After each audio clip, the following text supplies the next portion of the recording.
few words of encouragement. Mimi nikaya. Mimi naitwa Mbunga Bomachoge and member of UDA.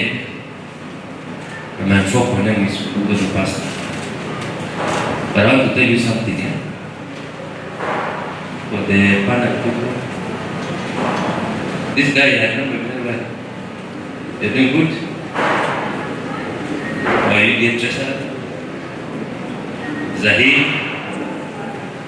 the only thing in this world that will make you be a person is when you understand who you are. You understand what you are doing. You understand where you are standing.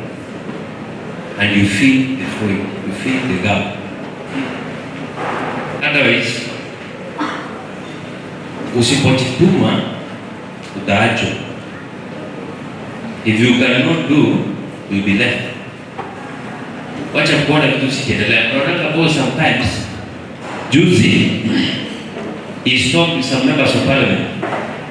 Anawaambia some members of parliament wanaenda constituencies zao, wanasema they don't understand the difference between SHA and SHIF. And you find the same member of parliament was in parliament when that law was being passed in that country. That's what I'm saying. Why? He was there, but not committed. He was there, but he doesn't understand. Me and my technical guy, try to understand what you are doing. Fill the gap. Then be the change by yourself. Don't expect people to change you. Change yourself. As young people, you are the future leaders. Sisi tunazeeka. Zahir removed the dog. Dog was required last time. Haikuwa remove somebody. Na mimi nitatolewa na mtu sijui na huyu mtu naye atatolewa na mtu fulani. Be that gap. Be the pipeline. Achieve what you want. Don't be a complaining person. That the government is not doing this. The government is just this. No. You are the government. Anybody here, akuna UDA, ma, either kofia, a t-shirt or a scarf. What does it mean? You are the government. Then if you are the government, you cannot say you don't understand what the government does. What to do? Read and understand what are the government functions.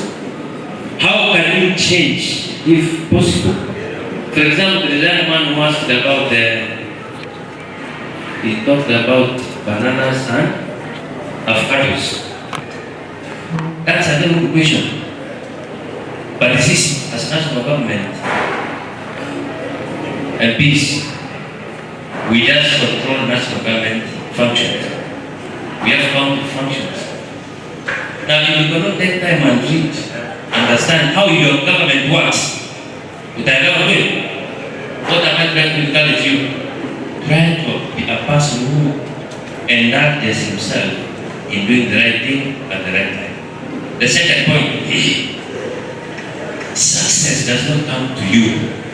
You are the one to look for success.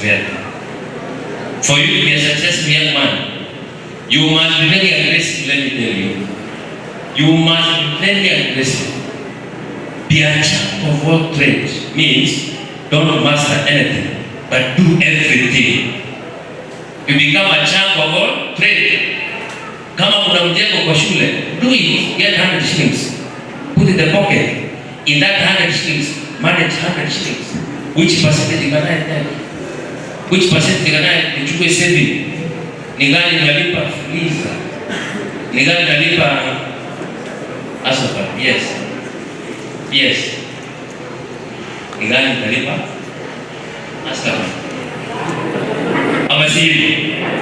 Then from there you are able to manage 100 shillings. That means you will be able to manage 1 million shillings.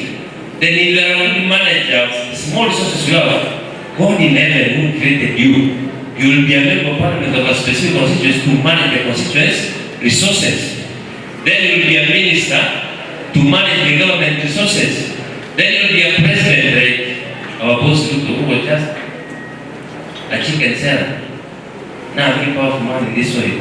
Ask yourself, for those few remarks, the last one, never ever do anything in this world without trusting God. Don't ever think that without God you will never succeed, you will not succeed. Udhau unazo mingi, very inflation, but they will start running away one by one. Why? Your foundation is so strong. Wherever you do, anything you do, base your foundation in the word of God. For those 2 remarks.